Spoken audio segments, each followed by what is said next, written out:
మీ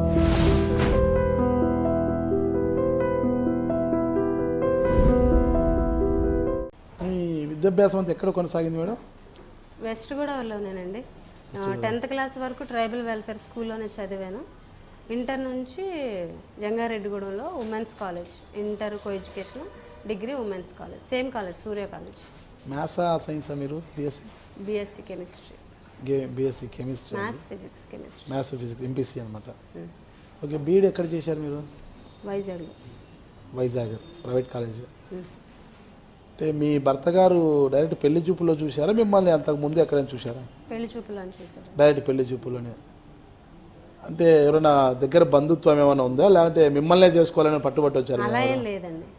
వాళ్ళు పెళ్లి చూపులు అదే పెళ్లి కోసము వెతుకుతున్నటువంటి నేపథ్యంలో మా సంబంధం రావడం, పెళ్లి చూపులు అరేంజ్ చేయడం, చూడడం, నచ్చడం, పెళ్లి కుదరడం అన్నీ ఒకేసారి.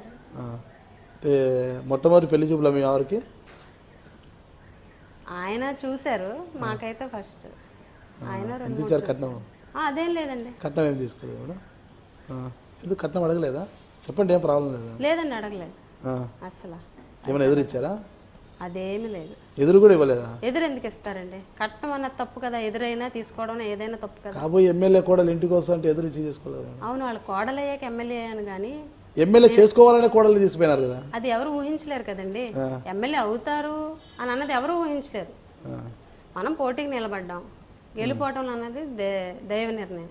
ముందే ఊహించడం అన్నది మూర్ఖత్వం.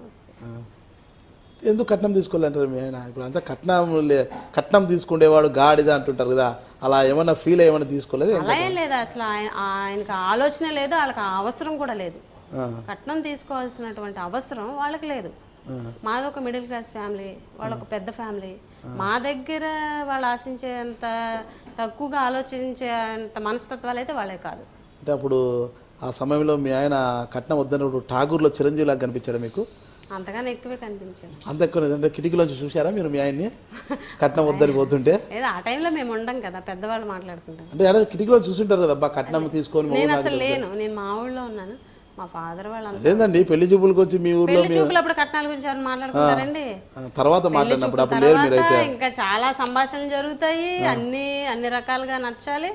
అప్పుడు పెళ్లి కుదురుతుంది అన్నప్పుడు ఏమైనా మాట్లాడుకుంటారు. మీ సంభాషణ ఎలా జరిగింది? వాళ్ళకి ఆ ఉద్దేశం లేదు కాబట్టి ఎక్కడా కూడా కట్నం సంభాషణ అన్నది అసలు రాలేదు. మీ సంభాషణ ఎలా జరిగింది పెళ్లి చూపుల తర్వాత? అంటే మా ఇద్దరికా? మీ ఇద్దరు సంభాషణ మామూలుగానే. మాది రాజకీయ నేపథ్యం, ఇలాగ రాజకీయాల్లో ఉంటుంది. నువ్వు దానికి అనుగుణంగా నువ్వు బిహేవ్ చేయాలి అని ముందుగానే నాకు చెప్పడం జరిగింది. ముందుగానే అన్నీ చెప్పేశారా? అన్నీ చెప్పడం అంటే కొంతవరకు పూర్తి స్థాయిలో సక్సెస్ అవుతుందని ఆయనకి తెలియదు. ఎప్పుడైనా పార్టీలో వెళ్తే ఫ్రెండ్స్ చిన్న పెగ్గేస్తాను నేను అట్లాంటివన్నీ ఏం చెప్పారా? అలాంటిది ఏం లేదు. ఒక బీర్ తాగుతాను అట్లాంటివి ఏం చెప్పలేదు? అటువంటి అలవాట్లు లేవు. అట్లా లేవంటారా? నమ్ముతున్నారు మీరు బాగా? నా భర్త మీద ఎట్లా నమ్మకం మీకు? నాకు తెలుసు కదా, ఆయనతో ఉండేది నేను కదా. దీన్ని బట్టి దీన్ని బట్టి ఏమనుకోవచ్చు? మీ భర్తకు స్వతంత్రం లేదనిపించవచ్చు కదా.